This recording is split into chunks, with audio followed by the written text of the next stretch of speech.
Hello friends, welcome to सरकारी नौकरी। और आज हम आपके लिए लेके आए हैं एक नई नौकरी के बारे में जानकारी, जो कि है स्पोर्ट्स अथॉरिटी ऑफ इंडिया में। तो फ्रेंड्स, इससे पहले कि हम आपको इसकी आगे की जानकारी दें, अगर आपको हमारा चैनल पसंद आता है तो प्लीज लाइक एंड सब्सक्राइब और अपने कमेंट्स हमारे कमेंट सेक्शन में डालना ना भूलें। तो फ्रेंड्स, आज जिस वैकेंसी के बारे में हम बात करने जा रहे हैं वो है स्पोर्ट्स अथॉरिटी ऑफ इंडिया की। तो इसमें जो वैकेंसी निकली है फ्रेंड्स, उसकी में जो सैलरी रेंज है वो है 40,000 से 60,000 पर मंथ, और एलिजिबिलिटी क्राइटेरिया है ग्रेजुएशन। तो आइए अब हम डिटेल में इसका नोटिफिकेशन देखते हैं। तो फ्रेंड्स, ये है वो नोटिफिकेशन। मैं इसको थोड़ा जूम कर रही हूँ ताकि आपको ये ध्यान से दिख पाए। तो ये जो पोस्ट है वो है यंग प्रोफेशनल की, और ये है कॉन्ट्रैक्चुअल पोस्ट।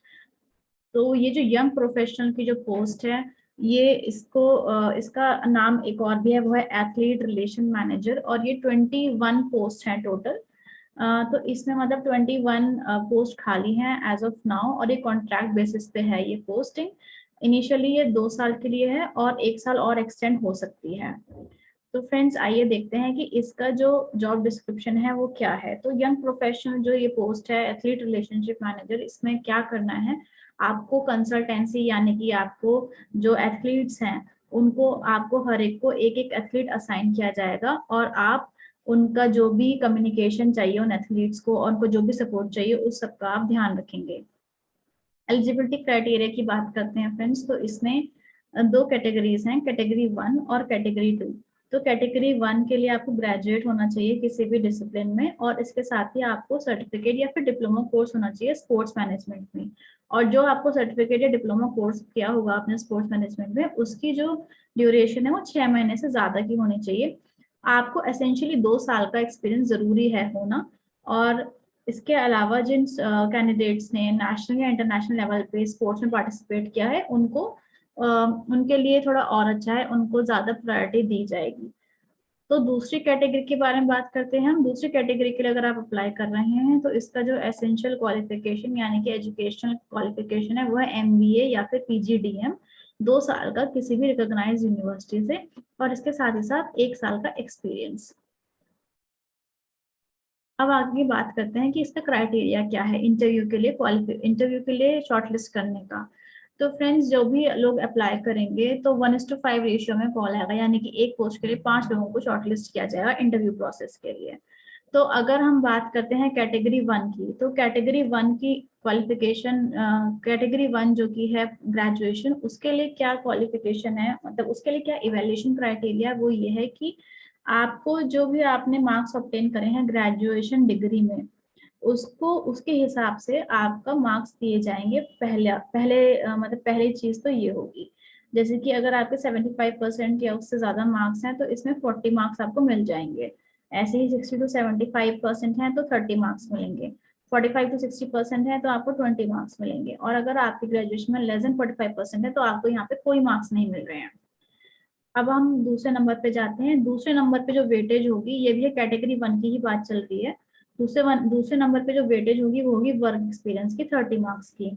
यानी कि अगर आपको 3 साल से ज्यादा का वर्क एक्सपीरियंस है तो आपको 30 मार्क्स मिल जाएंगे, और अगर 2 से 3 साल का है तो 20 मार्क्स मिलेंगे। इसके अलावा जो तीसरे नंबर पर है, अगर आपने स्पोर्ट्स सेक्टर में काम किया है तो 20 मार्क्स का वो वेटेज है। तो अगर आपने 3 साल से ज्यादा काम किया है स्पोर्ट्स सेक्टर में तो आपको 20 मार्क्स मिल जाएंगे, और अगर 2 से 3 साल किया है तो आपको 10 मार्क्स मिलेंगे। और फाइनल जो वेटेज होगी वो होगी स्पोर्ट्स पार्टिसिपेशन में। अगर आपने इंटरनेशनल लेवल पे किसी स्पोर्ट में पार्ट किया है तो आपको 10 मार्क्स मिलेंगे, और अगर नेशनल लेवल पे किया है तो आपको 5 मार्क्स मिलेंगे। तो फ्रेंड्स, ये तो थी कैटेगरी 1 के डिटेल्स। टोटल मार्क्स इसमें है 100। तो इसके बेसिस पे जो मेरिट लिस्ट तैयार होगी उसमें आपको इंटरव्यू के लिए बुलाया जाएगा। अब हम बात करते हैं कैटेगरी 2 की। तो कैटेगरी 2 जो कि पोस्ट ग्रेजुएशन क्वालिफिकेशन है जिसकी, उसमें जो है पोस्ट ग्रेजुएशन डिग्री के टोटल मार्क्स हैं 40, और ब्रेकअप इसका इस तरीके से है कि अगर आपके 75% से ज्यादा है पोस्ट ग्रेजुएशन में तो 40 मार्क्स, 60% से 75% है तो आपको 30 मार्क्स मिलेंगे, 45% से 60% है तो आपको 20 मार्क्स मिलेंगे, और अगर आपके लेस देन 45% है तो आपको 0 मार्क्स मिलेंगे।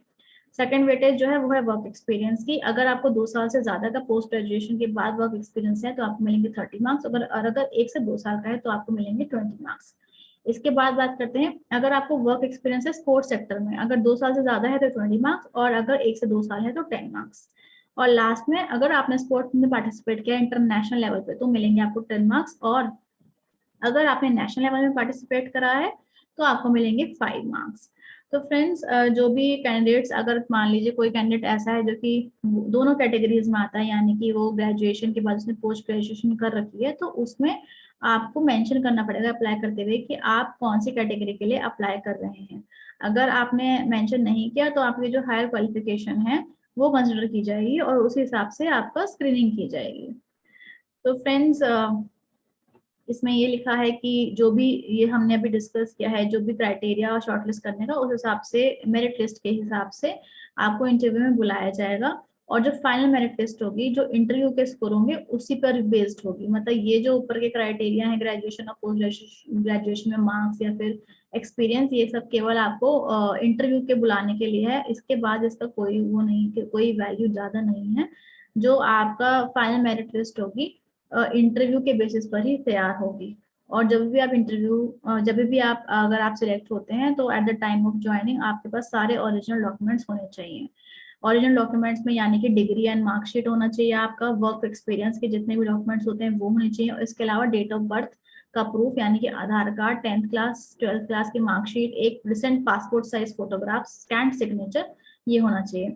और स्पोर्ट्स पार्टिसिपेशन के लिए जो सर्टिफिकेट इश्यू किया जाता है नेशनल या इंटरनेशनल फेडरेशन का, वो भी आपको लाना जरूरी होगा। तो फ्रेंड्स, जो भी इस क्वालिफिकेशन को, इस क्राइटेरिया को फुलफिल करते हैं, वो सारे इंडियन सिटीजन इस पोस्ट के लिए अप्लाई कर सकते हैं। और ध्यान रखिए कि जो भी आप बताएं इसमें अप्लाई करते हुए, वो सारा एक्सपीरियंस सही होना चाहिए। अगर सही नहीं हुआ तो आपका कैंडिडेचर किसी भी टाइम ये लोग कैंसिल कर सकते हैं। अब बात करते हैं टर्म्स एंड कंडीशंस। ये फ्रेंड्स, तो जो कॉन्ट्रेक्चुअल एंगेजमेंट है ये इनिशियल 2 साल के लिए है और 1 साल के लिए एक्सटेंड हो सकता है। और इसके अलावा अगर आप कभी भी कॉन्ट्रैक्ट टर्मिनेट करना हो तो 30 डेज का नोटिस ईदर पार्टी दे सकते हैं, यानी कि या तो उधर स्पोर्ट्स अथॉरिटी ऑफ इंडिया की तरफ से वो 1 महीने का नोटिस दे सकते हैं अगर उनको आपका कॉन्ट्रैक्ट कैंसिल करना हो, या फिर एम्प्लॉय भी दे सकता है। अब एज लिमिट की बात करते हैं फ्रेंड्स, तो एज लिमिट है इसमें 35 ईयर्स, और सैलरी इसमें बहुत ही अच्छी है जो कि 40,000 से 60,000 पर मंथ। इसके अलावा अगर हम बात करते हैं जो इसमें अदर अलाउंसेस जो होंगे, तो कोई भी टीए डीए एप्लीकेबल इसमें नहीं होगा। और जैसे अदर डीएनएस अलाउंस में एकोमोडेशन, रेजिडेंशियल फोन्स, कन्वेंस, ये सारी चीजें जो हैं, ये सारी चीजें भी एप्लीकेबल नहीं होंगी। तो एक्सटेंशन की बात करते हैं फ्रेंड्स, अगर आपको मान लीजिए कोई सिलेक्ट होता है कैंडिडेट, तो उसके परफॉर्मेंस के बेसिस पे वो एक्सटेंशन हो सकता है। और लीव्स की बात कर सकते हैं तो आपको 30 डेज, एक साल में 30 डेज की लीव मिलेंगी। अप्लाई कैसे करना है उस पर आते हैं फ्रेंड्स। तो अप्लाई करने के लिए इस लिंक पे जाइए। ये लिंक मैंने यहाँ पे खोला हुआ है, पर अभी ये लिंक एक्टिव नहीं है। तो ये लिंक जो होगा वो ओपन होगा 6 अप्रैल को 5 बजे के बाद से, और क्लोज हो जाएगा 16 अप्रैल को 5 बजे। तो फ्रेंड्स, अगर आपको इसमें अप्लाई करना है तो प्लीज ये डेट ध्यान रखिए जो कि है 6 अप्रैल। तो इसके बाद ही आप इसमें जब अप्लाई करेंगे, और एट द एंड 16 अप्रैल तक आप इसमें अप्लाई कर सकते हैं। तो फ्रेंड्स, ये थी हमारी आज की जानकारी स्पोर्ट्स अथॉरिटी ऑफ इंडिया में जो निकली हुई है असिस्टेंट रिलेशनशिप मैनेजर, यानी कि जो ये यंग प्रोफेशनल्स की पोस्ट निकली हुई है एथलीट रिलेशनशिप मैनेजर की, इसके बारे में जानकारी।